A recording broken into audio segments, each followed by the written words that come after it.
Even in an animated form, villainy can still shock and entertain us to no end. Welcome to WatchMojo.com, and today we're revisiting our list of the top 10 Pixar villains. Lightning McQueen must be killed. No! Before we begin, we publish new content every day, so be sure to subscribe to our channel and ring the bell to get notified about our latest videos. As before, we are strictly looking at the many intriguing and often intimidating antagonists showcased in Pixar films. We've updated our rankings to account for newer films like Incredibles 2.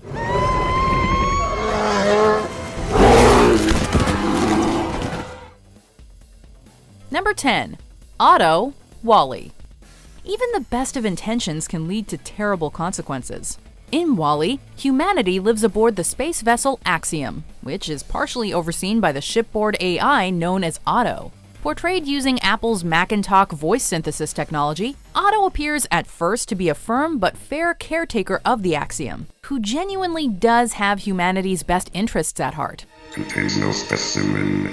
Rogue's memory is faulty. However, it's later revealed that Otto has secret orders to keep humanity away from Earth, being unable to defy his programming, in spite of evidence that Earth can support life. We cannot go home. What are you talking about? Why not? That is classified. Captain, give me the plan. What do you mean classified? Even as we root for Otto's efforts to fail, it's hard not to feel a bit of sympathy for him. Otto, you are relieved of duty. Number 9. Chick Hicks, Cars. 100% chance of thunder. Gazooga. Say it with me. Talk about a sore winner. While the focus of 2006's Cars is primarily on race car Lightning McQueen's shift from arrogant competitor to compassionate racer, it doesn't shy away from contrasting him with his rival, Chick Hicks. Perpetually stuck in second place behind continual winner The King, Chick is ruled by his contempt for failure and his desire to win at any cost. Chick's bitterness is such that, in a pivotal moment during the Piston Cup race, he opts to sideswipe the King in the name of victory. No, you don't. Despicable as he may be, Chick works well as a dark reflection of what Lightning could have been had he stayed his previous course. That must be really embarrassing, but I wouldn't worry about it, because I didn't do it! Number 8. Sid Phillips, Toy Story. Extremely dangerous. Keep out of reach of children. Cool. What am I gonna blow? So young and yet so unsettling. Sid Phillips looms large in Toy Story as a major threat for toys Buzz Lightyear and Woody to overcome upon being taken from a Pizza Planet restaurant into Sid's home. Let's go home and play. As Sid's tendency for torturing toys and mistreating his sister comes into focus, the threat to Buzz and Woody rises exponentially.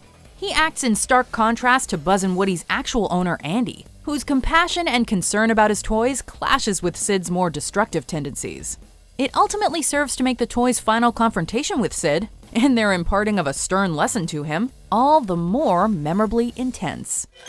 We toys can see everything. So play nice. Number 7. Charles Muntz, Up.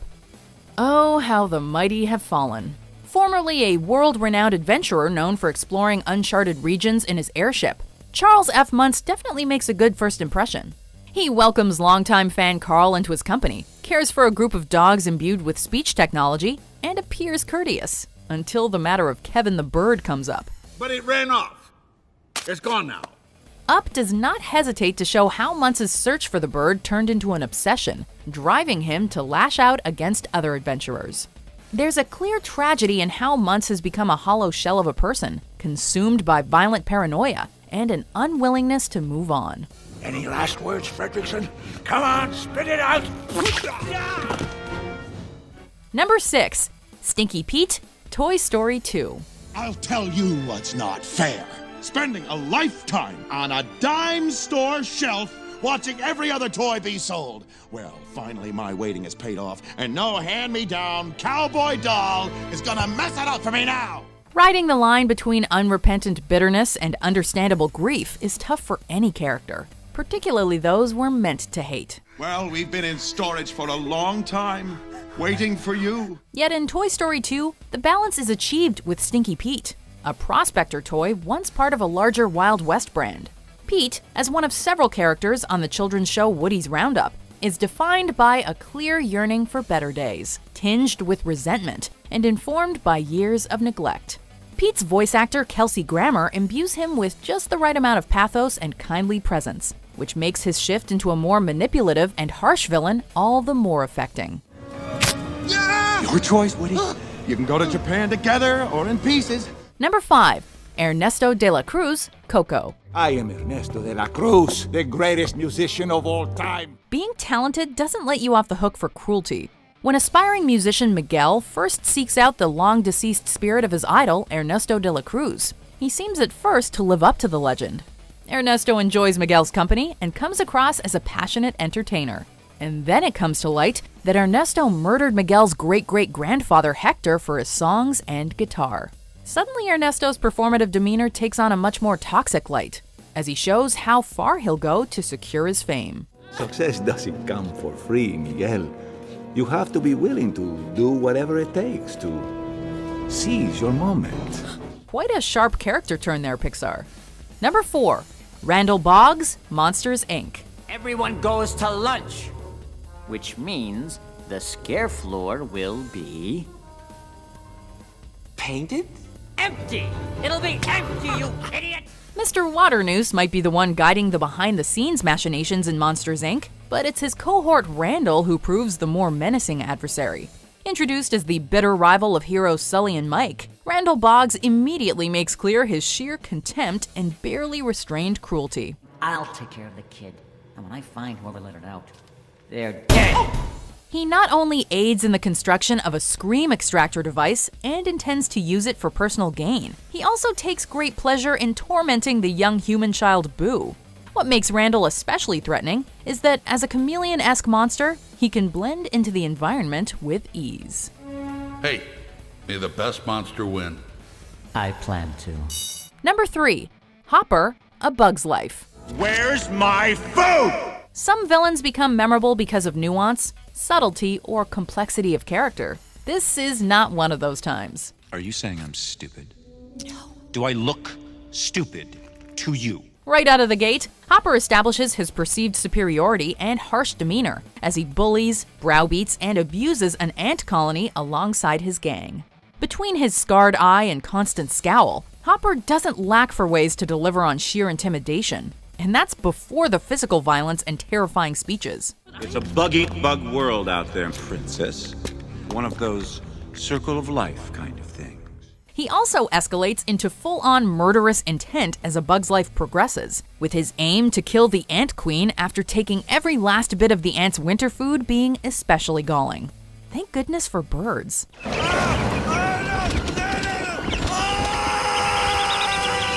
Number 2. Lotso Huggin' Bear, Toy Story 3. Come on, guys, we're going home. Whoa there, Missy. You're not going anywhere. Even adorable-looking teddy bears can be truly monstrous at heart. Case in point, Lotso Huggin' Bear, or Lotso for short, is truly among the most devious and cruel antagonists in the Pixar catalog. While he plays up his affable image as leader of the Sunnyside Daycare Toys, Lotso is, in truth, a tyrannical ruler who regularly abuses his position and utterly despises children. I didn't throw you away. Your kid did. Ain't one kid ever loved a toy, really. Chew on that when you're at the dump. He feels no remorse over letting toys be mishandled by the daycare's toddlers, and goes to great extremes to secure his power. The added details that Lotso's past as an abandoned toy drove him to such a harsh expression of cynicism just underline how far beyond reason he's become. Where's your kid now, Sheriff?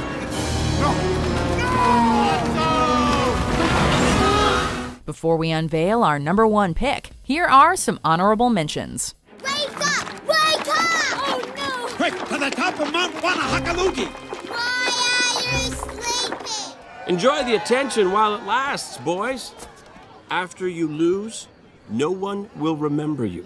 Stop that soup! No!